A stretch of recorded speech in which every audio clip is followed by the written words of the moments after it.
y'all. Welcome to another episode of Kingdom Women Talk, where we encourage, validate, and empower women to do life. On today's episode, we're going to be talking about grief to gratitude, the road to recovery. Come on and join us in the conversation. Yes.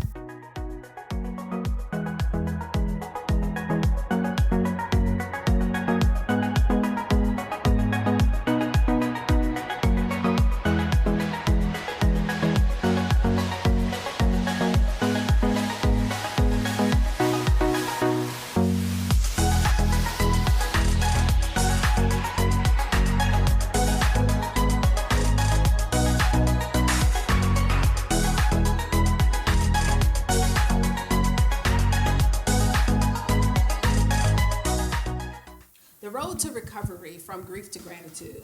What a slippery slope that can be. That also can be a bumpy road to travel. Rocky. Yeah. Rocky. Very much so. Yeah. Why do you say rocky? Because there's all kind of obstacles and detours and distractions and there's just so much to grief. Yeah. And we're saying from grief to gratitude, where someone might be thinking, well, what do I have to be grateful for? And how do I get there? How do I get to gratitude? Right. Because right now where I'm sitting, I don't see anything to be grateful for. So it's rocky in a sense that, like we talked about, I think a while back when we talked about grief, we have to first acknowledge it's the first rocky path, where we are. Yeah. Yeah, and that's where we are within that grief process, yes. Right? Yes. And then also, if I'm acknowledging where I am, do I even want to get to gratitude? Because sometimes I'm okay with being right here because I'm angry. I'm confused. I'm not in my comfort zone anymore, because sometimes grief can change your whole surroundings. Yeah. Sometimes it changes everything for everyone, especially if it's a spouse that you've lost, right? Yeah. Now it becomes, what's your new normal? Yeah. And am I ready to accept that? So how do I even, let alone walk down that journey, how do I even get on the path, right? Yeah. Like, how do I get on the road to... Yeah. Right? I think you get on the path and get started by acknowledging where you are. Like, if you are having like an emotional roller coaster, give yourself permission to do that and feel those emotions. I am right now in the very fresh start of losing my mother-in-law just a week ago. So it's difficult. I was her caretaker, so it's difficult starting that path, but it has to be done in order for you to move on as life progresses, because you don't want to stay in that same place. Yeah. You want to move from that. They want you to live life. They don't want you to stay in that path of grief, crying and emotional, going to the cemetery to see them and they're not there. Yeah. But the whole point is moving and evolving in your life. And like you said, your new normal. What does the new normal look like? Right. And sometimes that's the leading of the Holy Spirit to show you the steps to take in order for you to progress to that level of getting past where you are right now and moving on in the path of grief. So what have you found to be a practical way? Like, what's been practical? We've all had loss, right? Your mom, my dad, Rejan, as well as, your mother-in-law. So what have you found to be practical steps that helped you to take what the world says such a horrific thing to lose someone is? Horrific. It's very emotional. It can also be taxing for people, mentally, emotionally, physically. So how do you move into being grateful? Like, my mom used to always say, when someone passed, she would say, because of course she was older and she was looking at her mortality, and she would tell us, don't spend a whole lot of money on my funeral, this, that, and the third. She said, because funerals are for the living, they're not for the dead, because I'm already gone.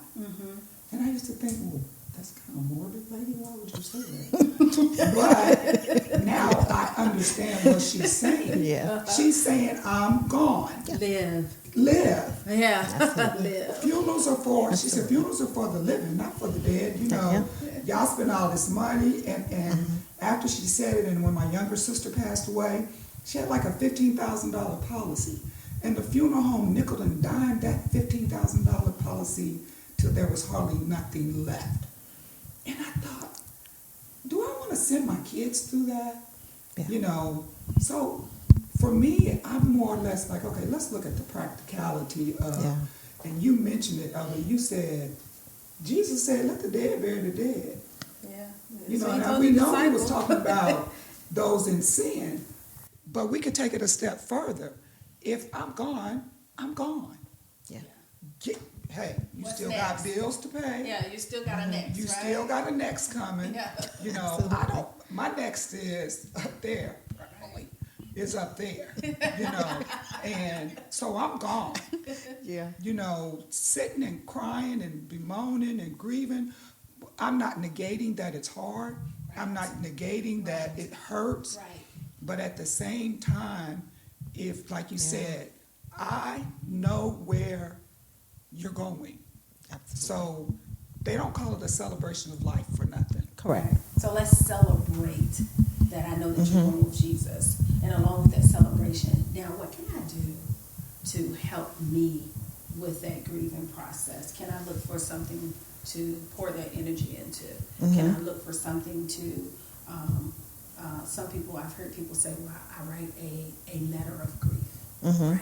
Because sometimes there are situations where the grieving road is bumpy because I never got an opportunity to say what I need to say to them. Amen. Yeah. Right. So then maybe it becomes a grieving letter that I have to write because if I don't get it out, it's going to internally eat me up.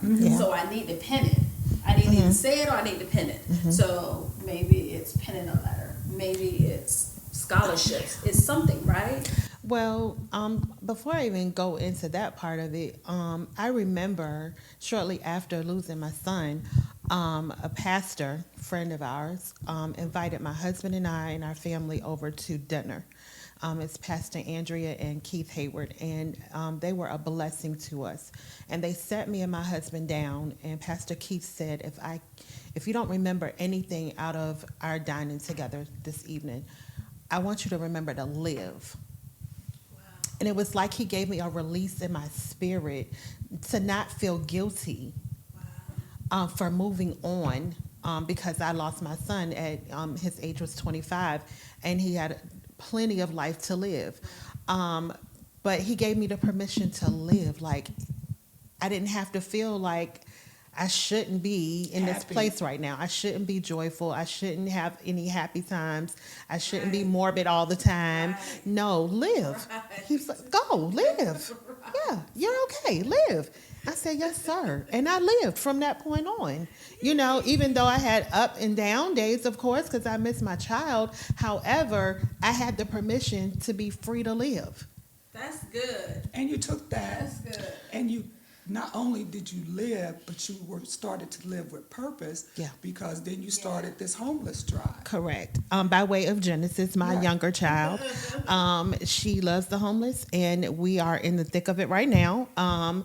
Donations, just getting donations for her homeless drive, and we do it every year. This is her third year. My son has been gone for 6 years now, so we shortly started doing it, and I poured myself into my business because that was my son's passion. He loved fashion. He was getting ready to start a shoe store online, and so I just took that vision of his after I went through his notebook of goals, and I read what he had written and what he had planned, and some of those things I've started with T-shirts and doing fashion. So I poured myself and my energy into that and my focus, and God has just been amazing through it all. Just completely amazing. Yeah. So find purpose. Yeah. Yeah. Find something. We need to find something to do rather than sit Absolutely. and grieve. And also be able to not only find something to do, but why not rally those around? Yeah. To get involved Absolutely. with it. Yeah. Because sometimes people are having silent grief. Yeah. Yeah. Which means that in the the face of everyone else. I'm fine, I got it, it's okay. I'm doing well, blessed and highly favored. Yeah. All is good. And then Yeah. when I close the door, I fall apart. I'm falling apart. I'm crying. Yeah, I have to say that it's definitely helped. Even my sister and my mom, my husband, we're all involved with it. So it's not just Genesis, just her passion, but we're making sure that her passion breathes life. Yes. You know, where it's coming to life, and we're helping her push that. So it's a family affair. We're all thriving off of it. That's really good. You mentioned something that also, what about in the grief process? Sometimes we're angry with God. Yeah.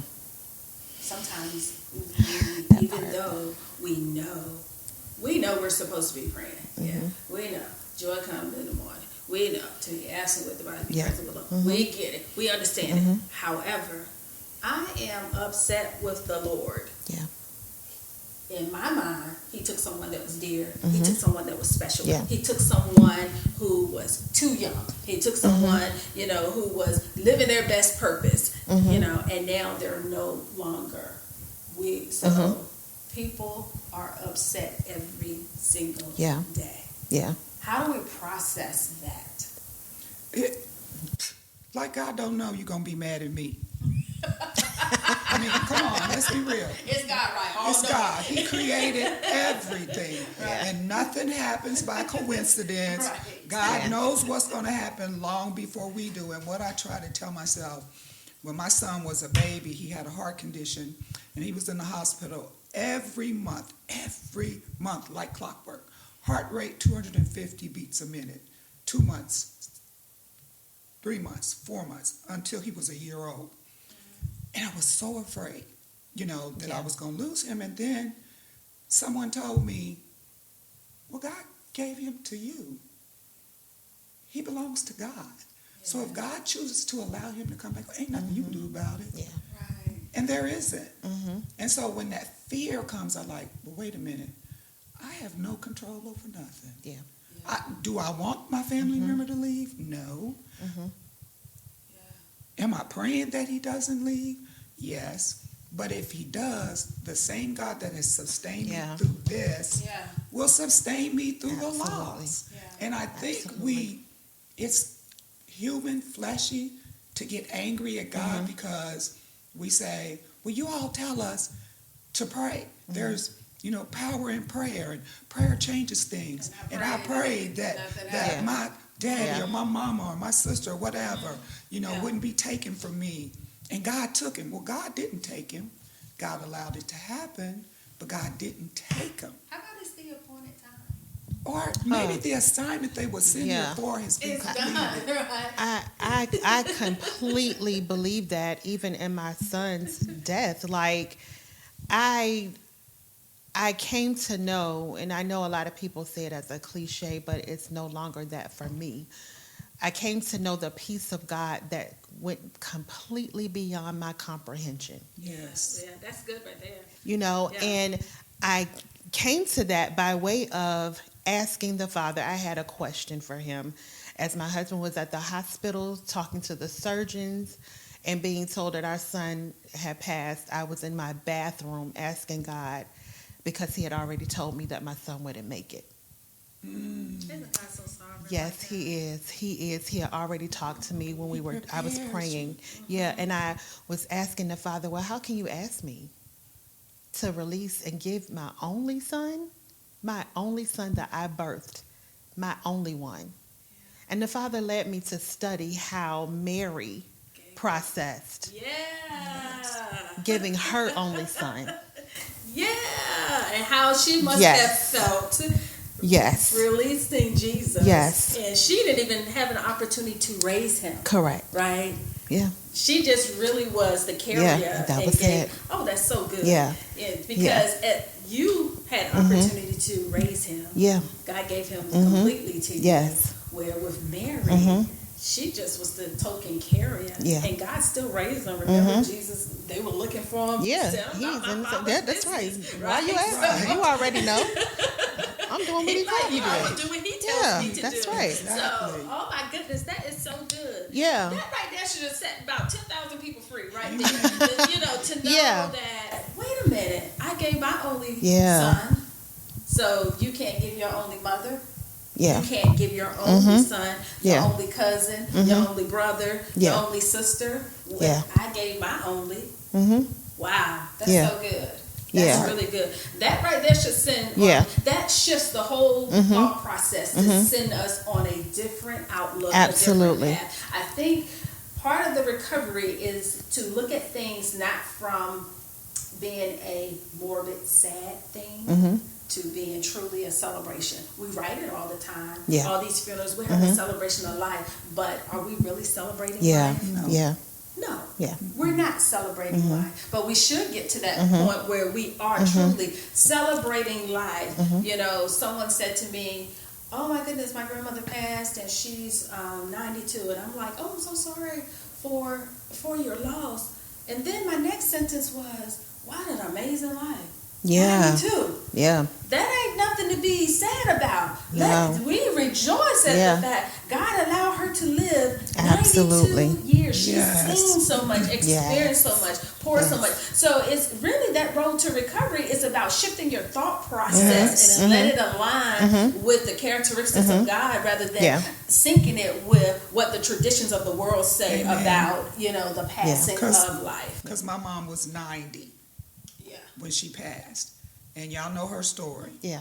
You know, drunk, drugs, just sleeping in the snow, Yeah. you know, beaten, raped. And she Yeah. lived to be 90. Yeah. But before she left this earth, she gave so much back. Absolutely. Yeah. Her story Absolutely. delivered Yeah. so many Yeah. people Yes. the So true. permission to Yeah. drop that shame Right. and get on with the business of recovery. Yeah. Yeah. Yeah. You know, let go of that, Yeah. what I used to be, and let's deal with who you are now. Yeah. You know, and so I think that's why I wasn't so devastated at her loss. One, she was 90, Yeah.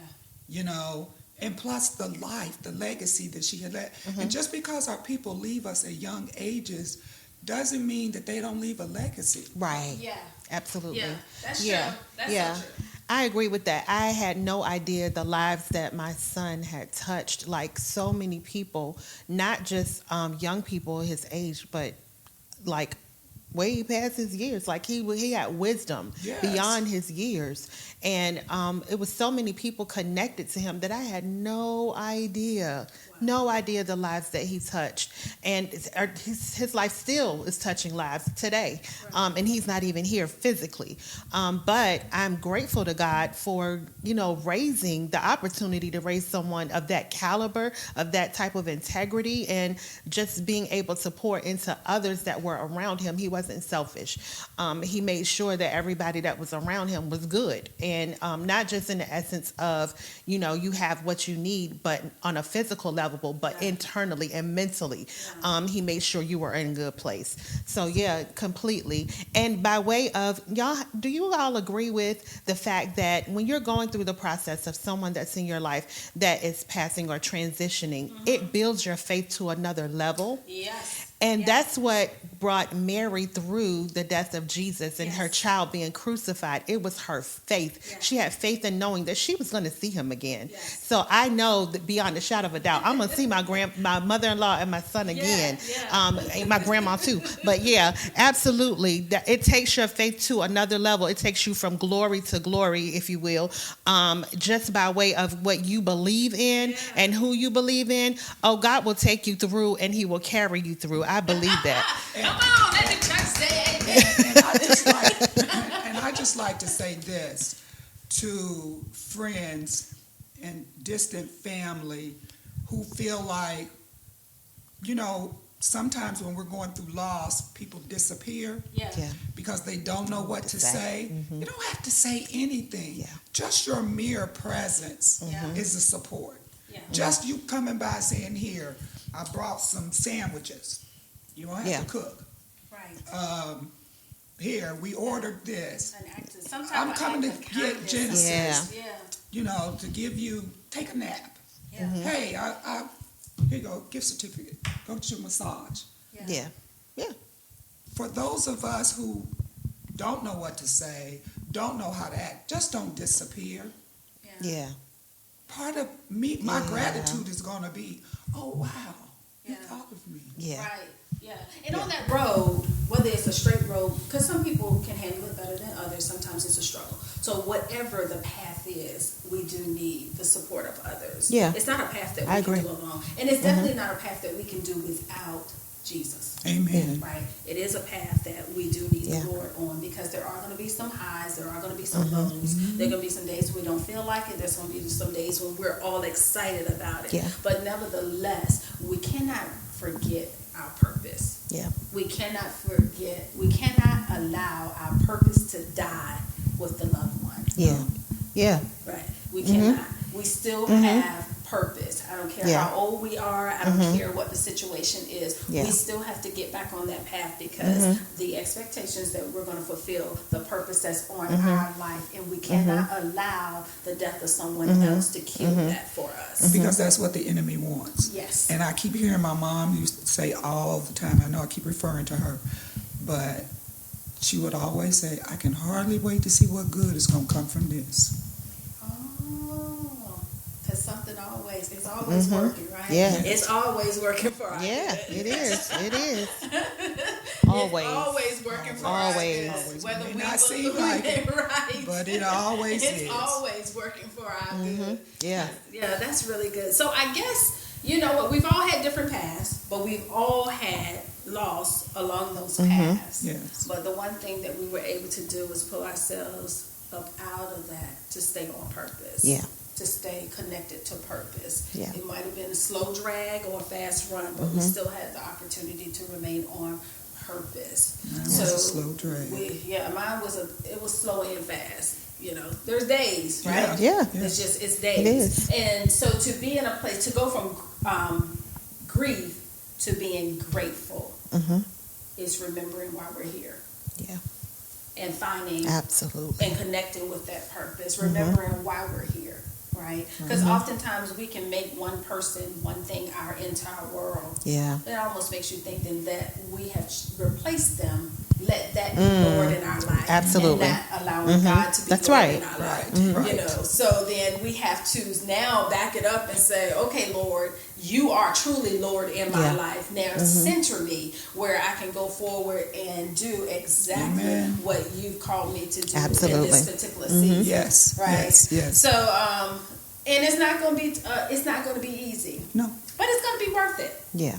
Because when you get to that place of gratitude, then that says, my life is not always what I want it to be.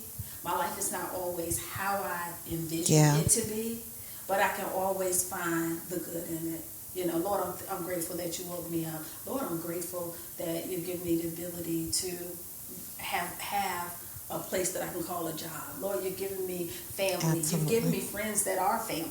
Right. You know, Yeah. I can find Yeah. something to be grateful for. And part of that purpose I find is being able to do that daily. Yeah. Being able to remind yourself daily, it's not that bad because, thank you, Lord, I have this. Right? Oh, okay, that didn't work out for me, but God, I thank you that I have this. You know, Yeah. that person didn't show up, and also to not put that much stock in individuals. Yeah. Yeah. It says the arms of flesh, that's what the Bible says, will fail you every time. But God, He's always there. He never lets us down. Never. Whether we feel him or not, Right. he is He's there. always there. He's there. Yes, He's there. We just gotta let go and let him. That's right. That's right. And talking about the rocky road, that can be difficult, especially Yeah. when we're going from grief to gratitude. You know, we get to the middle of the road and we think, "Oh, okay, I got it. Then I go back. And then something triggers us I'm back in and we grief. rolling back down that bumpy hill. Lord Jesus, how did I get, who am I calling on? Jesus. How did I get here? Right. I thought I was. Right. And the Lord's got a message for you. Okay, Father, one step at a time, but I'm going to get back to where I was, and I'm going to go further. Yeah. And every day I'm going to go further. And every day I'm going to go further. But we have to, again, like we've said, we have to acknowledge where we are, give ourselves permission, Yeah. but keep moving forward. Yeah.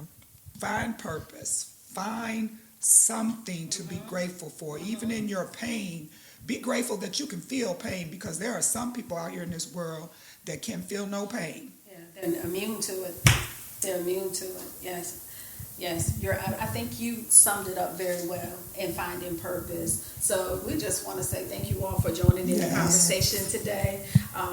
Having grief is inevitable. We're all going to experience some type of loss, but to being able to take that grief and move to a place of gratitude, that is what God requires and desires for us to be grateful for everything that He has given to us, and being grateful for who He is in our lives. So we just want to encourage you today. We ask that you continue to be a part of the conversation by joining our KWT family. Don't forget to subscribe and hit that notification bell that you will continue to receive new episode notifications. Don't forget to follow us on Instagram and Facebook at Kingdom Women Talk. And remember, from grief to gratitude, it's going to be a bumpy road. But if you don't receive anything else today, remember, find something every single day to be grateful for. Until next time, see you soon.